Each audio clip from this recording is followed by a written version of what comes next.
10 de la mañana con 28 minutos. Estamos de regreso acá en Enlace USACH y vamos a nuestra entrevista del día de hoy para conversar con el economista académico de la FAE, de nuestra universidad. Nos acompaña habitualmente en distintas oportunidades, Gonzalo Marner, quien presentó esta semana el libro Pagaré con mi vida la lealtad del pueblo a 50 años del derrocamiento de Salvador Allende, editado por Editorial LOM. De hecho, tenemos acá un ejemplar del libro.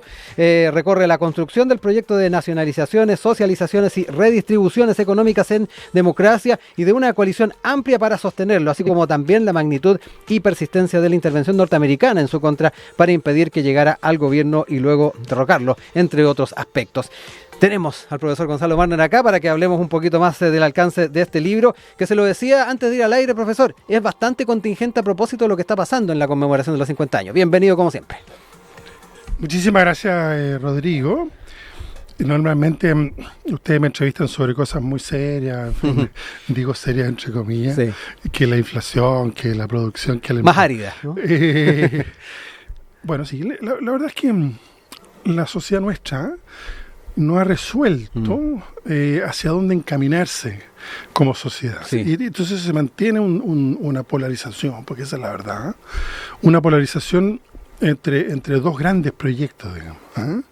Uno que le da al mercado el protagonismo, sí, y con el mercado los individualismos, la idea de que cada cual se las arregla en función de su propio esfuerzo y que, bueno, alguna movilidad social existirá en un tipo de sociedad de esa naturaleza. Y otro bloque que sostiene que las desigualdades en Chile son demasiado grandes, que además a eso se agrega ahora la depredación de la naturaleza, que es demasiado intensa, sí, y que por tanto el mercado no resuelve estos asuntos, y que se requiere por lo tanto de políticas públicas que alteren estas condiciones espontáneas de mercado hacia más igualdad. Exacto, y más protección de la naturaleza. Y eso no está resuelto en el país. Más aún, me atrevo, Rodrigo, a adelantarte que todo esto se tradujo en algo que se escapó completamente del sistema político, que fue la rebelión del 2019, ¿cierto? Sí. Nadie puede decir que fue tal o cual partido político que estuvo detrás, porque no es verdad nomás. Fue un proceso que fue tan masivo, tan intenso, pero al mismo tiempo tan espontáneo, entre comillas. No es espontáneo en el sentido que no tenga causas, pero no fue dirigido, digamos, ni manipulado por nadie. De modo tal que a partir de ahí se crea este proceso constituyente, a partir del 2020, y luego el resultado de ese proceso es rechazado por una mayoría muy contundente. No es que fuera una cosa así, wow. Luego se retoma este proceso, se elige una nueva instancia para elaborar una constitución, puesto que eso como que ya quedó zanjado el 2020, ya la actual como que no rige, digamos, no tiene la legitimidad suficiente. Entonces, y ahí se da vuelta la cosa. Y el péndulo, ¿no? Como se le dice. Exactamente. Y aparentemente, por lo que uno va viendo, también va a ser rechazada en diciembre, esa constitución, porque expresa de manera muy extrema un punto de vista que es tanto autoritario como neoliberal pro mercado. Esa mezcla no veo cómo va a tener mayoría en la sociedad tampoco. Exacto. Entonces, los temas que están tratados en el análisis de qué pasó hace 50 años, en algún sentido, en otros no, por supuesto, sobre todo en el contexto internacional, que es muy importante. Pero en muchos sentidos es el mismo dilema. Sociedad inclusiva o sociedad de individualista, cada uno se las arregla como puede. Sí, ahí hablaba del contexto internacional, y esto ha estado en la palestra a propósito de las declaraciones que se hacen, que no se hacen en torno a la conmemoración de los 50 años del golpe de Estado. Y en ese sentido, esta publicación y este libro puede ser un insumo interesante para conocer las características que tenía nuestro país y la estructura geopolítica a la hora de entender muchos procesos. Por ejemplo, para comprender lo decisivo que fue el gobierno de Richard Nixon en su afán de impedir el avance del programa de la Unidad Popular. Ahí usted también lo desarrolla bastante en el libro, y es bien interesante el poder hablar de aquello para comprender con mejor forma muchas cosas que han estado siendo tergiversadas, me da la impresión, en el fragor político de la discusión actual. Yo diría que el presidente Allende tuvo dos grandes dificultades para llevar a cabo su proyecto en democracia. La primera dificultad permitió su elección en Chile en esa época no había segunda vuelta, claro. La segunda vuelta se hacía en el Parlamento. Zanjaba el Congreso. Claro, una especie de segunda vuelta, sí. ¿verdad? Indirecta. Y eso ocurrió bastante bien, en el sentido de que hubo un acuerdo con la masa cristiana por parte de las fuerzas que apoyaban al presidente Allende. Pero eso no se prolongó en el tiempo, que es lo que hubiera, creo yo, salvado a la democracia. Y ahí entonces hay unas responsabilidades claras de quienes no quisieron que eso ocurriera. Pero en segundo lugar, la segunda gran dificultad que tuvo el presidente Allende es que él estuvo a punto de ganar la elección en el 58 por unos pocos votos de un señor que se llamaba el cura de Catapilco, que se llevó unos pocos votos de izquierda. Que el 58, la situación de la Guerra Fría no tenía la característica tan aguda que tuvo en el periodo de la Unidad Popular hace 50 años, ni existía todavía la Revolución Cubana como también un factor de radicalización específicamente en América Latina. Entonces, la historia hubiera sido bien distinta si hubiera sido presidente. Bueno, pero fue elegido el 70. ¿Y qué pasó en el 70? Antes siquiera de que pisara un pie en la moneda del presidente Allende, la dupla Nixon, presidente de Estados Unidos, de ultraderecha, Kissinger, personaje extremadamente anticomunista y sesgado en sus análisis, dan la orden, empujados directamente por el director del Mercurio, Agustín Edwards, pero ellos deciden que Chile no sea una nueva Cuba y por tanto no hay que impedir que llegue siquiera a pisar la moneda el ciudadano electo por los electores en Chile. Yo relato entonces en un capítulo completo este punto. ¿Y cómo se sobredimensiona además las capacidades que Chile podría tener de influir en el resto del continente? Ahí también lo establece, profesor. Qué interesante, Rodrigo, que hayas podido leer eso, porque la presentación del libro, que fue el lunes recién pasado, pudimos contar con Joan Garcés, desde el asesor del presidente Allende, por lo más amigo de mi padre, que fue ministro. Exactamente, que sale además en el libro expresado también esa relación. Exactamente, y resulta ser que si en vez de Nixon hubiera estado de presidente de Estados Unidos James Carter, que fue elegido en el año 76, fíjate, son 3 añitos, o 6 si tú quieres, pero es un periodo histórico bastante cercano. James Carter tenía una política exterior completamente distinta de la de Nixon y de la que vino después con Reagan. Entonces, no es que sea el imperialismo norteamericano, a veces yo ironizo con eso porque son palabras un poco desgastadas y que a veces son un poco simplistas. No, aquí hubo una intervención norteamericana con una visión. Y es que, contrariamente a lo que decían los análisis de inteligencia, que decían, bueno, yo cito, hay 2 o 3 documentos en donde se dice lo que pasaba en Chile. Bueno, mira, aquí no hay tanques rusos, Chile es un país extremadamente distante. El mismo Kissinger le dijo a Gabriel Valdés, se llevaba muy mal con Gabriel Valdés, Kissinger. Le dijo, Chile es una flecha que apunta hacia la Antártida.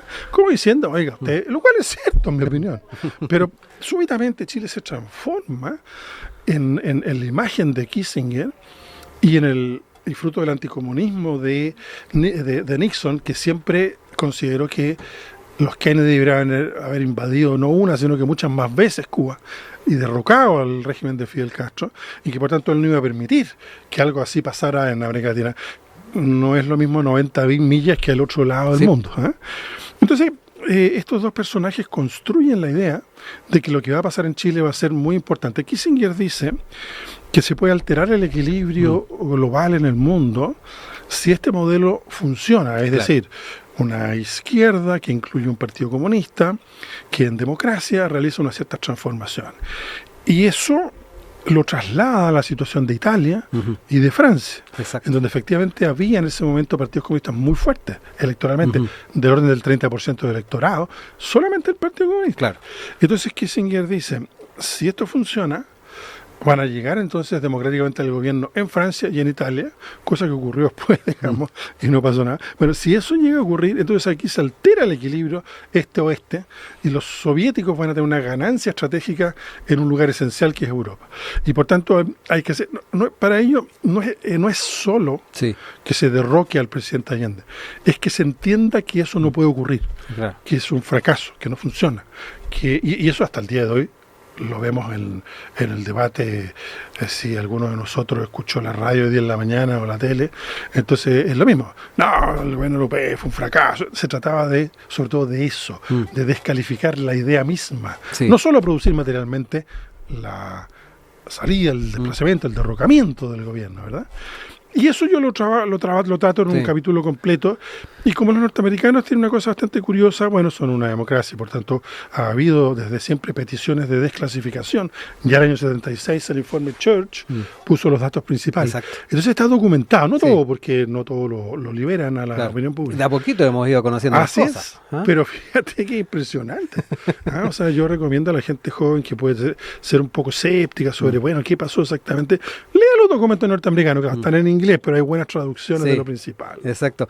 Oiga, profesor, hablaba del rol que tuvo la democracia cristiana en el momento en que se iba a producir esta votación en el Parlamento y que en definitiva significó la elección de Salvador Allende en el año 1970. Pero también me interesa saber y analizar con usted algo que expone en el libro, que es el rol de Eduardo Frei Montalva dentro de la ADC en el marco de este deterioro del debate político. Dentro del libro, por ejemplo, se plantea, se negó a todo pacto con la izquierda y rechazó incluso reunirse con Allende el año 73, aunque era el presidente del Senado. Aún teniendo esa investidura, se negó a dialogar. Importante saber cómo hubo estos matices entre la visión de Eduardo Frei Montalva, quienes estaban en su círculo, y otros sectores de la democracia cristiana. Bueno, sí, yo creo que eso es parte de la tragedia histórica, porque en la historia hay ciertas cosas que son más o menos inmodificables, ciertas tendencias, pero la historia misma tiene actores, y la conducta de esos actores encamina a los procesos en un sentido u otro. ¿Qué pasó aquí? En los días siguientes del 4 de septiembre de 1970, el presidente Frei Montalva fue visitado por los representantes políticos de Jorge Alessandri de la derecha política chilena. Y le plantearon la idea de que la democracia cristiana votara por Jorge Alessandri en el Parlamento y no por Allende, lo cual era perfectamente legal, legítimo, no... Sí.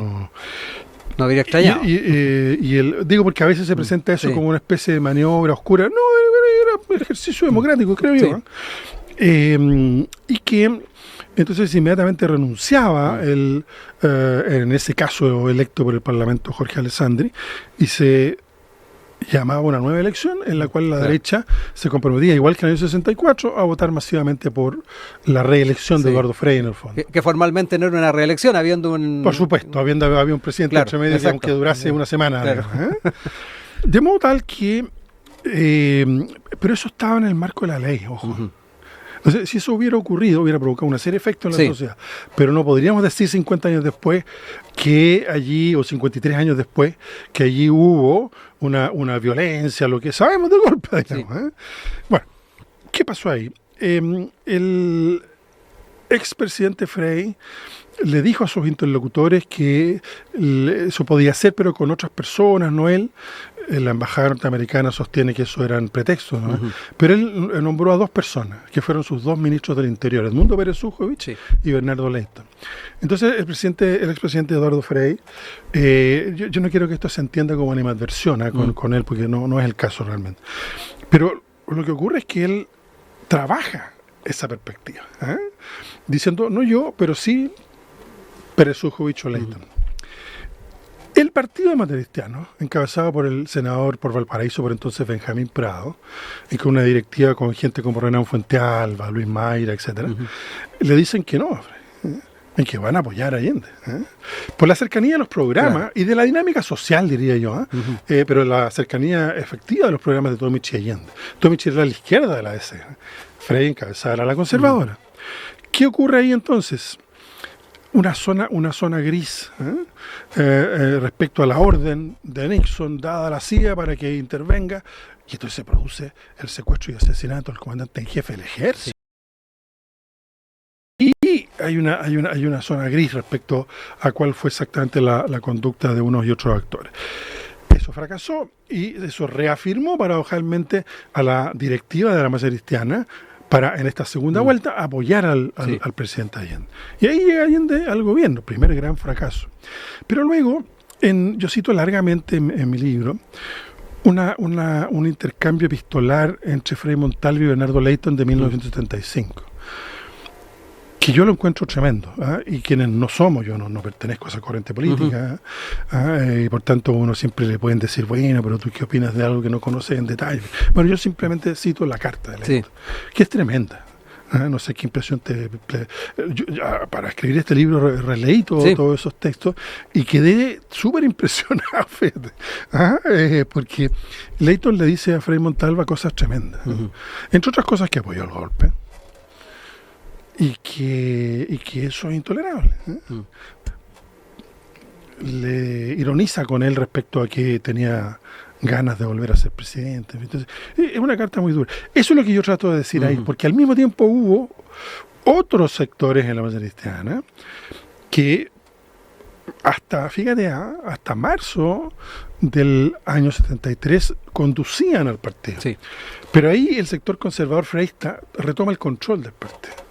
Y yo creo que ese es otro momento decisivo, que es el que pasada ya la elección parlamentaria en donde el derrocamiento legal, 2/3 del Parlamento, bueno, que hubiera sido un hecho traumático, pero dentro de la Constitución y las leyes, de nuevo, pero como no logran esa mayoría de 2/3 en el Parlamento, la derecha, entonces está dado el visto bueno para el golpe, está ya dada de nuevo la señal hacia los militares golpistas, y toma la dirección de la Mesa Cristiana el grupo freísta. Y ese grupo freísta hace como que dialoga con Allende incluso hasta el último día, yo lo relato ahí, pero sin embargo, a través del general Arellano Stark, cristiano, de ideas, ex-edecán de Frei, y que luego fue el que hizo la siniestra caravana de la muerte, el general Bonilla, que después lo matan probablemente por discrepancias con Pinochet. Bueno, se da el visto bueno al golpe. Entonces, históricamente, para uno es muy, ¿cómo decirlo? Es muy decepcionante que haya pasado eso. Uno entiende que las circunstancias de la época son las que son, pero yo soy un convencido que el golpe se podría haber evitado. Precisamente por la existencia de los Leyton, los Fuentealba, los Benjamín Prado, en la masa cristiana, que fueron los que en el grupo de los 13, el 11 de septiembre, contradijeron la declaración de apoyo al golpe de la directiva de la masa cristiana. Exacto. Junto a la derecha, claro. También el recién fallecido Belisario Velasco, que también estaba dentro de aquello. Oiga, profesor, también quiero entrar en otro tema que establece en el libro y que tiene que ver con lo que usted explica como la estrategia de reformas radicales desde arriba, que se fue entrelazando con la llamada revolución desde abajo. Ese es bien interesante para comprender también las relaciones en la interna de la propia UP, pero también cómo se fue comprendiendo el tema de avanzar en la socialización del ámbito industrial y de distribución, que era como el camino lógico luego de lo que pasó con la continuación de la reforma agraria, la nacionalización en la minería y también lo que pasó en la banca. Hablemos un poco de eso y cuánto también influyó en los acontecimientos finalmente del año 73. Esa es una idea de un historiador norteamericano que se llama Peter Wynne, que escribió un libro que está... Y lo cita, sin ir más lejos en el libro. Sí, claro, que yo lo recomiendo, un libro buenísimo. Y él establece la dicotomía entre revolución desde arriba y revolución desde abajo. Yo llamo reformas radicales porque no era una revolución política en el sentido que no se proponía ningún cambio institucional fuera de las instituciones. Bueno, efectivamente, a ver, ¿qué es lo que fue ocurriendo aquí? La reforma agraria del presidente Frei fue un gran hito. Fue una reforma constitucional y una ley del 67. Hay el mérito de dárselo al presidente Frei Montalva y al entonces senador Patricio Aylwin, que fue el que empujó esa ley. Es una ley que rompía las bases del latifundio, de la dominación oligárquica tradicional chilena, la que emerge de la independencia, ¿verdad? Exactamente. Sobre todo después de la Guerra Civil de 1830, en donde los conservadores... Está en el ADN nacional eso. De un sector del país que es el que lo domina desde 1830. Porque también está Manuel Rodríguez, que lo matan por la espalda y es el primer desaparecido, y está Freire, está la otra parte del país también, incluso en la independencia. Pero bueno, eso da para una conversación mucho más larga. Está los higuinistas, los carreristas, en una discusión. Pero está todo interrelacionado, que eso es lo fundamental. Hay un dominio oligárquico manifiesto desde 1830 en adelante. Ahora, esa reforma agraria fue sobre todo, abarcó los grandes fondos del Valle Central, desde el norte chico hasta antes de Temuco, hasta antes de Cautín.